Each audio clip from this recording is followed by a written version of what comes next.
नमस्कार दोस्तों, मैं प्रभात खरे, एस्ट्रोलॉजर। आज अपन बात करेंगे कि ज्योतिषी गणनाओं और हस्तरेखा विश्लेषण का किस तरह से जीवन में सफलता को बढ़ाने के लिए उपयोग किया जाए।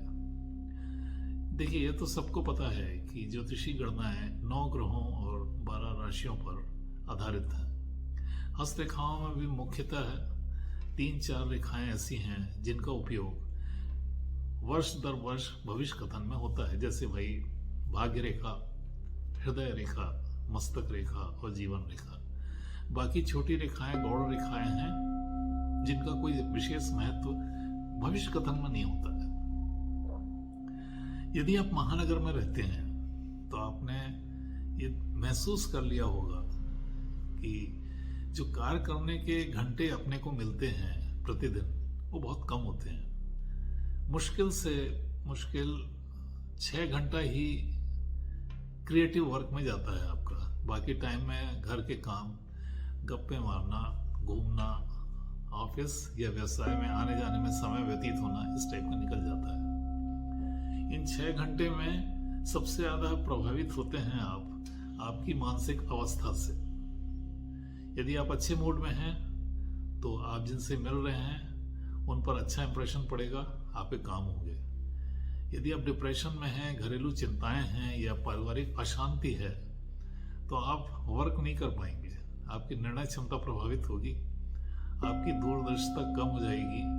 तो इन सब कारणों को मद्देनजर रखते हुए जो सफलता का प्रतिशत है वो निर्धारित किया जा सकता है। तो जो भी बाधाएं आती हैं उनका जो मुख्य कारण है वो है आपकी मानसिक अवस्था। और मानसिक अवस्था प्रभावित होती है चंद्रमा, मुख्यतः चंद्रमा, सूर्य और राहु से। एक उदाहरण आपको देता हूं। जैसे आप किसी व्यक्ति से मिले और यदि आपका मूड अच्छा है और वो व्यक्ति यदि आपके व्यवसाय में हेल्प करने वाला है तो बड़े जल्दी जल्दी आपके निर्णय होंगे, बातें बनेंगी, व्यवसाय पक्का हो जाएगा और उस व्यक्ति से आपको फायदा मिल जाएगा। लेकिन यदि आपको परेशानियां घरेलू चल रही हैं और पारिवारिक अशांति है या धन की चिंताएं हैं, तो आप जब बात करेंगे, जो नेगोशिएट करेंगे, उन पर इन सब छोटी छोटी बातों का बहुत गहरा प्रभाव पड़ता है। कैसे?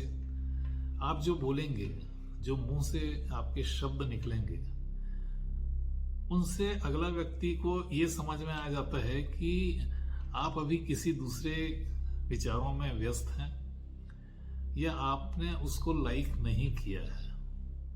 बस यहीं से खेल शुरू हो जाता है। इन सब छोटी बातों का प्रभाव दिखता तो नहीं है, लेकिन अगला व्यक्ति निर्णय लेने में दुविधा में आ जाता है। तो करें क्या?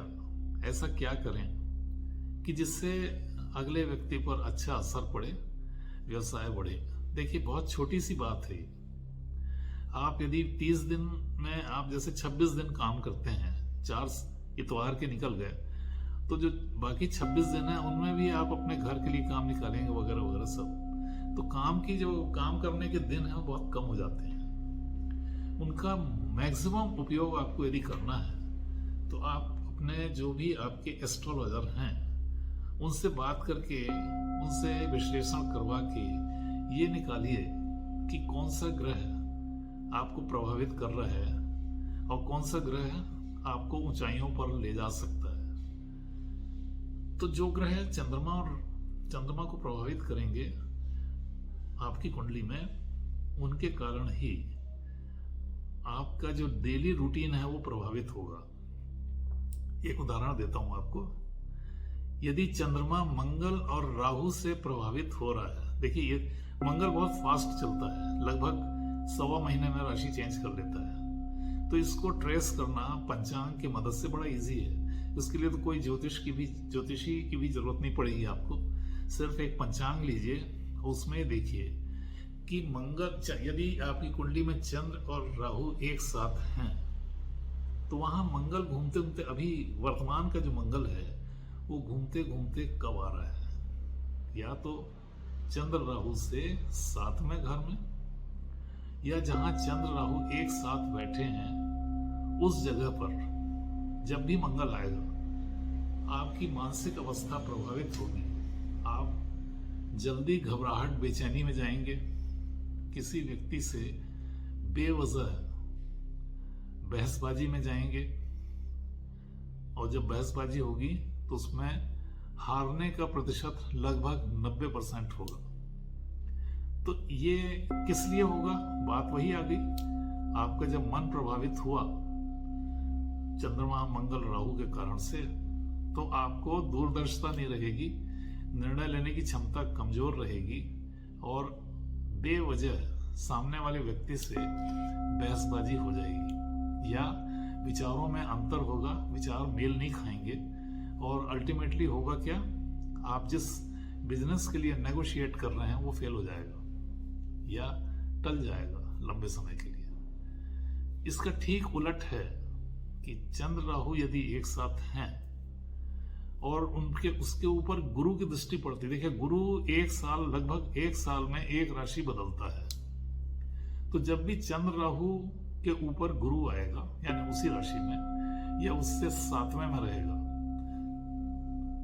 शानदार परिणाम मिलेंगे। प्रभावशाली व्यक्तियों से दोस्ती हो जाती है ऐसे केस में, और खासतौर से वे ऐसे व्यक्ति होते हैं जो पावरफुल होते हैं। कारण है राहु, चंद्र राहु गुरु, ये कॉम्बिनेशन बड़ा विवादास्पद है। कई बार अच्छा फल देता है, कई बार बुरा फल देता है। इसको डिसाइड कैसे करेंगे? हस्तरेखाओं से। यदि हस्तरेखाओं में गुरु की रेखा मजबूत है तो चाहे कुछ हो जाए, जब भी गुरु चंद्र राहु को टच करेगा या उस राशि में आएगा या उससे 7वें में रहेगा, आपको सफलता की ऊंचाइयां मिलेंगी। हालांकि ये 1 साल के लिए, क्योंकि गुरु तो 1 साल में आगे बढ़ जाएगा। तो इसका विश्लेषण यदि खुद बनेगा तो खुद करिए, और यदि नहीं बनता है तो अपने सबसे फेवरेट एस्ट्रोलॉजर से ये पूछिए कि ऐसी ग्रह स्थितियां उनके जीवन में कब कब आएंगी। मंगल तो 1 महीने में राशि चेंज करता है, तो संभावनाएं हैं 1 साल में 3-4 बार आपको ऐसी परिस्थितियां मिलेंगी जब मंगल चंद्र और राहु को प्रभावित करेगा, जो आपको कार्य क्षेत्र में बाधा डालेंगे, लोगों से बेवजह झगड़े होंगे, या फिर घरेलू अशांति बढ़ जाएगी। और इनसे बचने के लिए कोई कठिन नहीं है, मंगल के यदि उपाय किए जाएंगे। ध्यान रखिए, चंद्र राहु आपके जन्म के समय एक साथ था, उनका उपाय करने में समय ज्यादा लगेगा, और कोई श्योरिटी नहीं है कि जो पंडित ग्रह शांति करे वो विधिवत कर पाए। लेकिन मंगल की शांति यदि आप करते हैं या मंगल का स्तुति करते हैं मंगल की, तो परिणाम दिख जाएगा। मंगल की स्तुति बड़ी इजी है। मंगल यानी मंगल ग्रह के जो देवता हैं वो हैं गणेश और हनुमान और कार्तिकेय। यदि आप इनकी पूजा शास्त्रों में जो विधि दी है उससे करते हैं, या इनकी स्तुति और इनके मंत्र जब करते हैं, तो प्रभाव आपको दिख जाएगा। तो मंगल शांति यदि करते हैं तो इसमें ज्यादा करना नहीं है। जितनी मंगल ग्रह की महादशा के जितने ईयर होते हैं, जितने वर्ष होते हैं, ठीक उतना ही 1000 ही जप करना है। मंगल का ऐसे 7 साल की दशा होती है, आपको 7000 जप करना है। उसके बाद उसका हवन होता है दशांश का, उसके बाद मंगल ग्रह की वस्तुओं का दान होता है।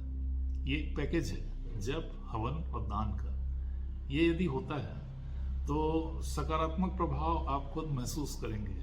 कहीं गहरे दिल में, कहीं गहरे मन में आपको महसूस हो जाएगा कि जो शांति कर्म आपने किया है उसका प्रभाव आ रहा है। तो कैसे लक्षण दिखते हैं इसके? लक्षण कैसे दिखेंगे?